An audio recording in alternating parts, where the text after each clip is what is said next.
ये आकाशवाणी रायपुर है। प्रादेशिक समाचार बुलेटिन के साथ मैं शुभ्रा भट्टाचार्य।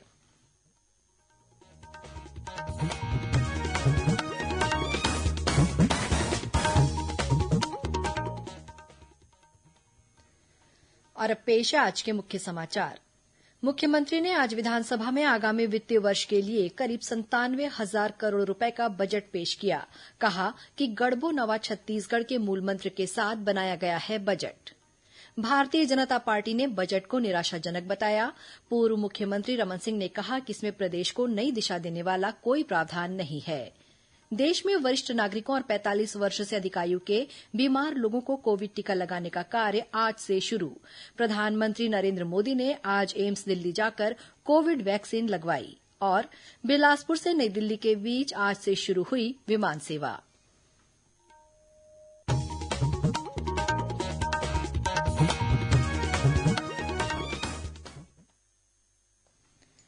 कोरोना महामारी के खिलाफ देश एकजुट होकर लड़ रहा है। आप भी हमारे साथ सुरक्षा और बचाव के 3 आसान एहतियाती उपायों का संकल्प लें।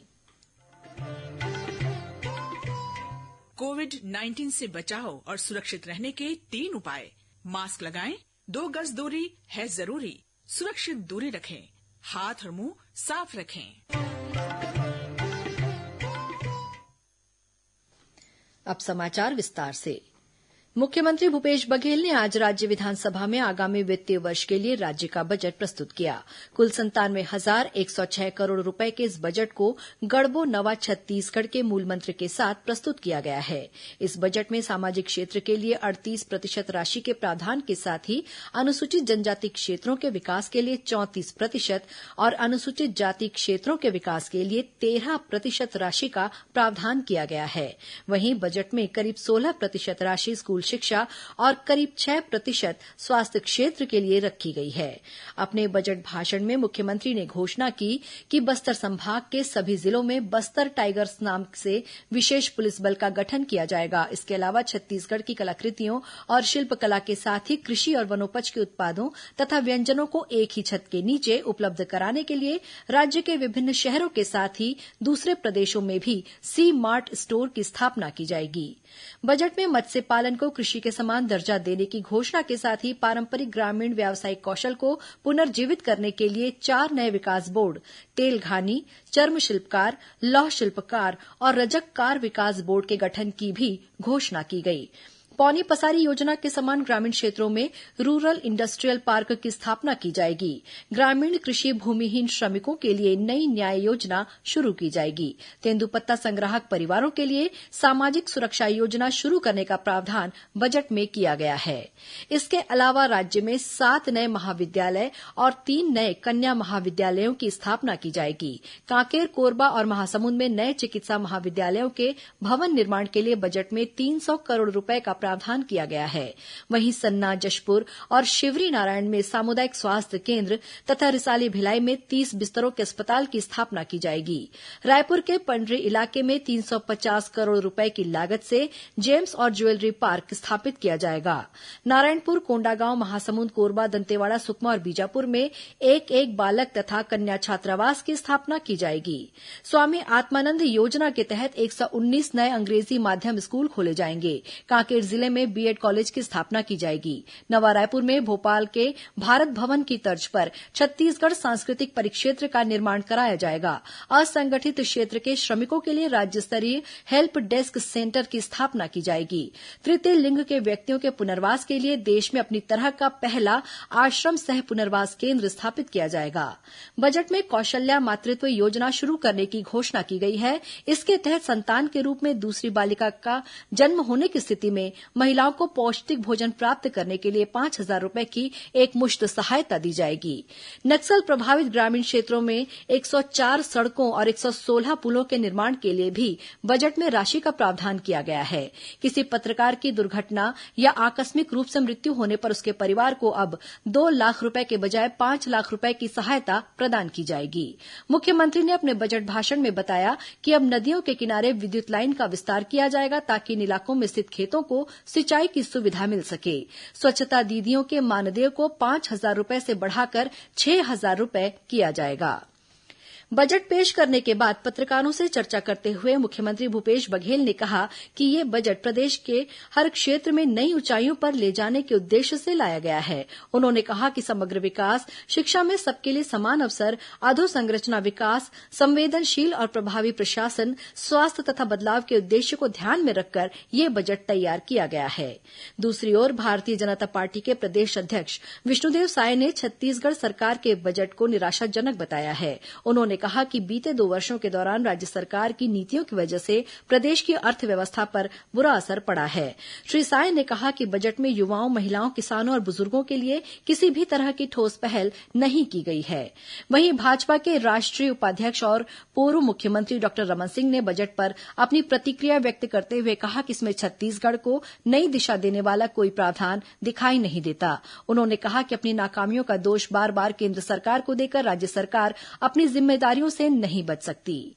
नेता प्रतिपक्ष धरमलाल कौशिक ने कहा कि छत्तीसगढ़ राज्य बनने के बाद पहली बार बजट का आकार छोटा किया गया है। उन्होंने कहा कि यह प्रदेश के लिए दुर्भाग्यजनक स्थिति है। प्रधानमंत्री नरेंद्र मोदी के परीक्षा पे चर्चा कार्यक्रम का 4था संस्करण इसी महीने आयोजित किया जाएगा। वीडियो कॉन्फ्रेंस के माध्यम से आयोजित इस कार्यक्रम के दौरान श्री मोदी आगामी परीक्षाओं के सिलसिले में स्कूल के छात्रों, शिक्षकों और अभिभावकों के साथ गहन चर्चा करेंगे। प्रादेशिक समाचार आप आकाशवाणी रायपुर से सुन रहे हैं। छत्तीसगढ़ की खबरों से है आपका वास्ता और खबरों की विश्वसनीयता से है हमारा वास्ता। आकाशवाणी समाचार रायपुर के प्रादेशिक समाचार बुलेटिन के साथ ही हमारे समसामयिक कार्यक्रम आप रेडियो के अलावा अपने मोबाइल पर भी सुन सकते हैं। आकाशवाणी समाचार फेसबुक, ट्विटर और यूट्यूब पर भी उपलब्ध है। हमारा Facebook page Chhattisgarh news on AIR, Twitter handle CGAIR news और हमारा यूट्यूब चैनल है छत्तीसगढ़ AIR न्यूज। तो अब रेडियो के साथ ही आपके मोबाइल के जरिए भी हम पहुंच रहे हैं आप तक। छत्तीसगढ़ की हर खबर के लिए सुनते रहिए आकाशवाणी समाचार। और अब आगे बढ़ते हैं बाकी के समाचारों की ओर। छत्तीसगढ़ सहित देश में कोविड टीकाकरण के अगले चरण के तहत आज से वरिष्ठ नागरिकों और 45 वर्ष से अधिक आयु के बीमार लोगों को टीका लगाने का कार्य शुरू हो गया है। इसके लिए वेबसाइट www.cowin.gov.in पर पंजीकरण कराया जा सकता है। साथ ही कोविन 2.0 पोर्टल या आरोग्य सेतु ऐप के माध्यम से भी पंजीकरण कराया जा सकता है। देश के 10,000 सरकारी अस्पतालों में ये वैक्सीन मुफ्त लगाई जाएगी, जबकि करीब 20,000 निजी टीकाकरण केंद्रों पर वैक्सीन का खर्च लोगों को वहन करना होगा। प्रधानमंत्री नरेंद्र मोदी ने कोविड टीकाकरण के दूसरे चरण की शुरुआत करते हुए आज सुबह नई दिल्ली के अखिल भारतीय आयुर्विज्ञान संस्थान एम्स जाकर कोरोना वायरस के टीके की पहली खुराक ली। उन्होंने राष्ट्र को कोविड मुक्त बनाने के लिए लोगों से अपील की कि वे इस टीके को अवश्य लगवाएं। इधर छत्तीसगढ़ में भी 60 वर्ष से अधिक उम्र के बुजुर्गों और 45 से 59 वर्ष के बीच के कोमॉर्बिडिटी पीड़ितों को आज से कोविड टीका लगाया जा रहा है। शासकीय अस्पतालों के साथ ही निर्धारित निजी अस्पतालों में भी कोरोना का टीका लगाया जाएगा। स्वास्थ्य मंत्री टीएस सिंहदेव ने बताया कि प्रारंभिक स्तर पर प्रदेश में अभी 100 टीकाकरण केंद्र बनाए गए हैं, जिनमें 60 सरकारी और 40 निजी क्षेत्र के अस्पताल हैं। इस चरण में प्रदेश की कुल आबादी के 10% यानी करीब 30 लाख लोगों को टीका लगाया जाएगा। राज्य टीकाकरण अधिकारी डॉक्टर अमर सिंह ठाकुर ने बताया कि सरकारी अस्पतालों में ये टीकाकरण निःशुल्क होगा, लेकिन निजी अस्पतालों में लोगों को अधिकतम 100 रुपए सेवा शुल्क और 150 रुपए वैक्सीन मिलाकर कुल करीब 250 रुपए भुगतान करना होगा। इस बीच जशपुर जिले के सन्ना स्थित एकलव्य आदर्श आवासीय परिसर में कोरोना संक्रमण के 6 नए मरीज मिले हैं। इनमें हॉस्टल अधीक्षिका और 5 छात्राएं शामिल हैं। वहीं राजनांदगांव जिले में कॉलेज के विद्यार्थियों द्वारा कोरोना संक्रमण से बचाव का संदेश देने के लिए आज एक जागरूकता रैली निकाली गई और नुक्कड़ नाटक भी किया गया। बिलासपुर से नई दिल्ली के बीच आज से विमान सेवा शुरू हो गई। मुख्यमंत्री भूपेश बघेल ने इस हवाई सेवा का शुभारंभ किया। कार्यक्रम की अध्यक्षता केंद्रीय नागरिक उड्डयन मंत्री हरदीप सिंह पुरी ने की। मुख्यमंत्री श्री बघेल और केंद्रीय मंत्री श्री पुरी इस कार्यक्रम में वर्चुअल रूप से शामिल हुए। बिलासा देवी केवट विमानतल बिलासपुर में आयोजित कार्यक्रम स्थल पर गृह मंत्री ताम्रध्वज साहू और नेता प्रतिपक्ष धरमलाल कौशिक उपस्थित थे।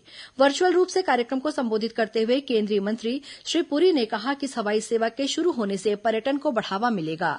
केंद्रीय मंत्री ने बताया कि रायपुर एयरपोर्ट में नए टर्मिनल का निर्माण प्रस्तावित है। वहीं अपने संबोधन में मुख्यमंत्री ने रायपुर से अंतर्राष्ट्रीय विमान सेवा शुरू करने की जरूरत बताई। आज दिल्ली से जबलपुर होती हुई पहली फ्लाइट बिलासपुर पहुंची, जहां परंपरागत रूप से वाटर कैनन से इसका स्वागत किया गया। इसके बाद बिलासपुर से ये फ्लाइट प्रयागराज होते हुए दिल्ली के लिए रवाना हुई।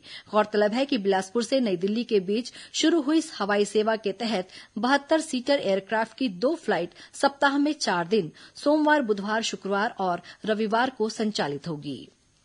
छत्तीसगढ़ पुलिस भर्ती परीक्षा के परिणाम जारी कर दिए गए हैं। 2259 पदों पर भर्ती के लिए 23 जिलों के उम्मीदवारों के नामों की सूची जारी की गई है।